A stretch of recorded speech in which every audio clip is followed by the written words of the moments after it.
আসসালামু আলাইকুম। আমার নাম মোহাম্মদ সাইদ আফ্রিদি।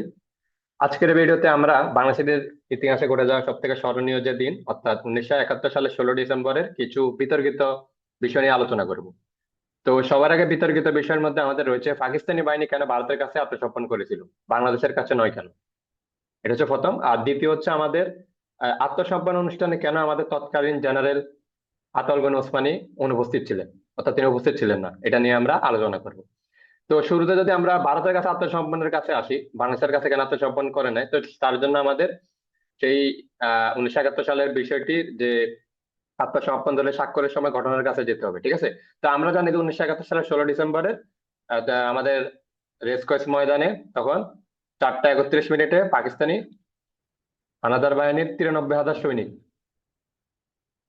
সৈনিক তখন আত্মসমর্পণ করে। আর এই আত্মসমর্পণকৃত সময়ে যে দলিল স্বাক্ষরে তার মধ্যে স্বাক্ষর করেন তৎকালীন ভারতের লেফটেন্যান্ট জেনারেল আরোরা। আর পাকিস্তানের পক্ষে ওই দলিলে স্বাক্ষর করেছিলেন পাকিস্তানের তৎকালীন লেফটেন্যান্ট জেনারেল নিয়াজি।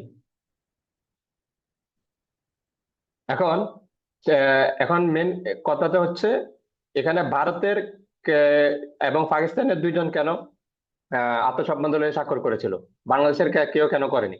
এর কারণ হচ্ছে পাকিস্তান এন্ড পাকিস্তান ভারতের কাছে ইচ্ছাকৃতভাবে কিন্তু আত্মসমর্পণ করেছিল। আর এর মূলে যে কারণটা রয়েছে সেটা হচ্ছে জেনেভা কনভেনশন চুক্তি।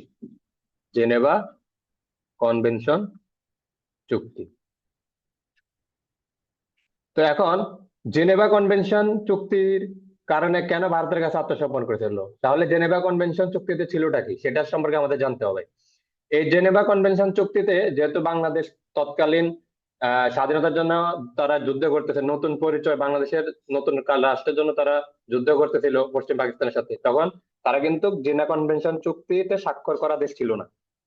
কিন্তু ভারত তখন জেনেভা কনভেনশনের চুক্তি করা দেশ ছিল।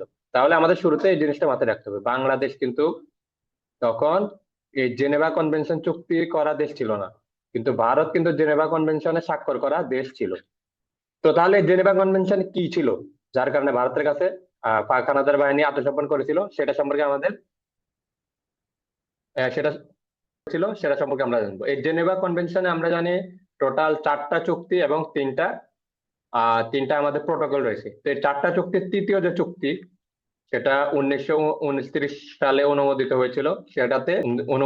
সেটাতে যুদ্ধবন্দীদের নিরাপত্তার কথা উল্লেখ ছিল, যুদ্ধবন্দীদের নিরাপত্তার কথা। আর চতুর্থ যে চুক্তিটা ছিল সেটা 1949 সালে অনুমোদিত হয়, যেটাতে বেসামরিক নাগরিকদের নিরাপত্তার কথা বলা হয়েছে।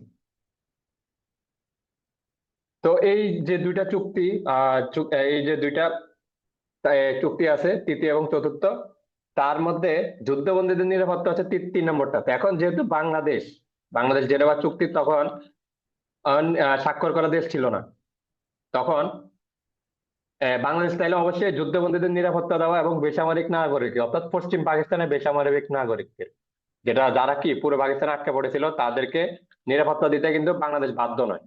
অর্থাৎ তারা ভেবেছিল যদি তারা বাংলাদেশের কাছে সারেন্ডার করে তাহলে বাংলাদেশের যে বিক্ষুব্ধ জনগণ আছে এবং যে মুক্তিযোদ্ধারা আছে তারা তাদেরকে হত্যা করবে।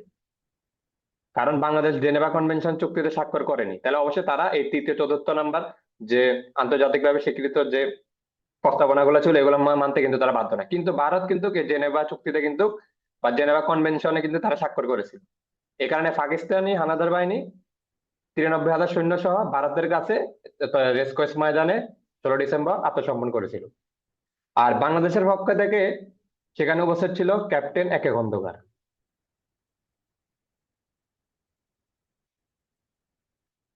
তাহলে এটাই এটা গেছে আমাদের প্রথম যে বিতর্কের বিষয়টা নিয়ে বিতর্ক হয়, যেটা নিয়ে সেটা নিয়ে গেল। পরবর্তীতে আরেকটা যে বিতর্কের বিষয় সেটা হচ্ছে এই আত্মসমর্পণকৃত স্থানে বা রেসকোর্স ময়দানে তখন কেন আমাদের জেনারেল ওসমানী উপস্থিত ছিলেন না। তো এই ব্যাপারে যখন জেনারেল ওসমানীকে কোয়েশ্চেন করা হয় তিনি বলেন তিনি এই বিষয়ের জন্য আর্মি প্রটোকলের ব্যাপারে ব্যাখ্যা দেন। অর্থাৎ আর্মি প্রটোকল অনুসারে যদি পাকিস্তানের তখন পাকিস্তানের জেনারেল যদি আত্মসম্মান অনুষ্ঠানে উপস্থিত থাকতেন, তাহলে বাংলাদেশ থেকেও জেনারেল ওসমানী উপস্থিত থাকতেন। আর যেহেতু ভারত থেকে লেফটেন্যান্ট জেনারেল, যেহেতু এটা আমাদের ত্রিপাক্ষিক যুদ্ধ ছিল, বাংলাদেশ ও পাকিস্তান, ভারত ভারত শেষের দিকে এটাতে এন্ট্রি নিয়েছিল।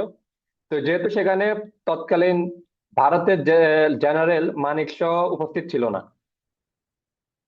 তাহলে ভারতের যদি জেনারেল উপস্থিত না থাকে, পাকিস্তানের যদি জেনারেল উপস্থিত না থাকে, তাহলে বাংলাদেশেরও জেনারেল উপস্থিতের আর্মির প্রটোকল অনুযায়ী সেটা কিন্তু বৈধতা পায় না। তো এই কারণে যেহেতু পাকিস্তান তাদের জেনারেলকে পাঠায় নাই, লেফটেন্যান্ট জেনারেলকে পাঠাইছিল, তো এই কারণে ভারত তাদের লেফটেন্যান্ট জেনারেলকে পাঠাইছিল, এবং বাংলাদেশ থেকেও তখন একজন ক্যাপ্টেন একে খন্দকার সেখানে উপস্থিত ছিল। তো এই হচ্ছে ওভারঅল যে বিতর্কিত বিষয়, সেটার সম্পর্কিত বিষয়। আশা করি এ ব্যাপারে সবাই ক্লিয়ার হয়ে গেছে। আজ এতটুকুই। দেখা হবে পরবর্তী কোনো অন্য কোনো ভিডিওতে।